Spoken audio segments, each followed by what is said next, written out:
because coming in as the president, I'd been the chairman for about 8 years at that point of the International Committee with you, Larry, and others. And Paul Wagaman was a big part of that. So was Jennifer Shambrook, then Jennifer Morgan. Have to keep all these names straight. It was very interesting because Paul Wagaman and I also were co-chairs of the 25th anniversary meeting in Orlando for SRA. And he and I at that meeting had a number of conversations with some of the international members about doing additional things internationally with SRA as sort of our sponsor. And it was very interesting. Lynn Chronister was the president-elect while I was president. And 2 years later, Elliot Kulikowski was president. And I think it's significant that the four of us were extremely interested in being inclusive of other research managers, not just in the U.S. or North America, including Canada, but South America, Central America, Europe, the U.K., Asia, Australasia, including New Zealand and Australia. And I think that it was very interesting, and Africa, because we ended up doing so much work in Africa over the years. But I think it was interesting that Paul and I started that conversation that early on, and it sort of fermented over a period of time and evolved. And while Lynn was the president, we pushed forward on a couple of grants. We went to Carnegie Corporation and asked them if they would like to fund some training for both East and West African universities in research management and the development of research on the campus. This really our workshops really went beyond just research management, although that was certainly the meat of the workshops. We also did very intensive sessions with hands-on experience, looking at other things like developing a research culture, placing a value in the institution on research. And developing a culture of research sounds like a simple thing, but it's actually not. It has to involve the critical and strategic planning process within any institution. Certainly that's true in the U.S. and Canada and the UK and most of Europe. That had never really been done in Africa. The way they went about doing strategic planning was almost always top-down. It involved the upper-level administrators, the vice chancellor of the institution, who would be our president in our system, and then all of the deans, et cetera, would be involved. But actually, the faculty and staff were very seldom involved. And so when we came in and gave them the ground-up, sort of roots-up, grassroots-up, I guess, way of going about developing a strategic plan and looking beyond the next quarter and literally looking 5, 10, and 20 years down the road, it was a real eye-opener. It was a big change in the way they went about doing business. 4 years ago, I was at the Werima meeting in Ile-Ife, Nigeria.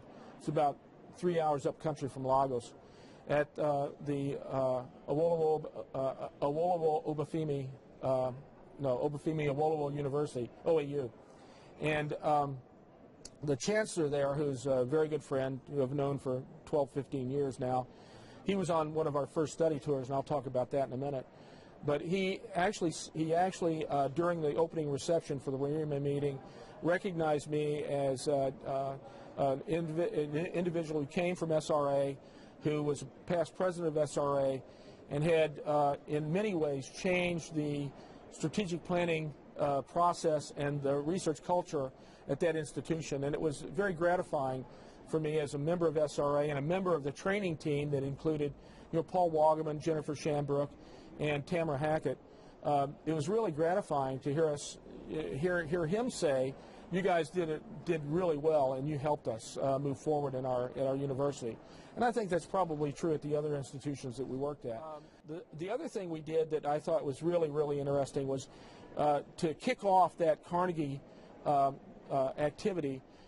We set up a really interesting study tour for the vice chancellors. Now these were not the directors of research. These were the vice chancellors, the presidents of the universities. And we brought them in. Tamara Hackett did a brilliant job of logistics. Carnegie funded all of it. I set up meetings to go to various federal agencies because I was working in D.C. almost constantly then. We went to NSF, NIH. We had a brilliant meeting with DOE. We met with DOD, and we also hit 4 or 5 universities in the district area around there. We went to, I guess one group went to Hopkins, another one went to George Washington, and so on. So the chancellor's got a really in-depth, hands-on view of research management, both at the federal funding level and also at the university level, the recipient level. And we were able to do that because, frankly, Don Clark had reached out to all of the research managers in the federal government and said, hey, you guys ought to join SRA. And Lynn Chronister and I both continued that activity. We met with a lot of directors of programs. We met with a lot of division directors. We met with deputy directors within the major agencies. Some of those ended up being major activities for SRE. In fact, Lynn's contact with Admiral Gaffney ended up we ended up doing a 3-day workshop for ONR for everybody who wanted to come anywhere around the globe to talk about Office of Naval Research and how to get involved with ONR. It's interesting to note that our friends both in Australia and in England both use those contacts to contact the ONR offices in their countries, and were able to seek and secure funding for naval-related research in their institutions, which was a big plus. So again, we were reaching out to our friends overseas, making sure they knew about opportunities, and then we plugged them in. We set up meetings for them and did all sorts of things to make sure that they had the best advantage, or at least a level field opportunity, to go after research funding from a U.S. federal source. And that really helped us a lot. I mean, that helped SRA a lot to really brand itself as an international activity.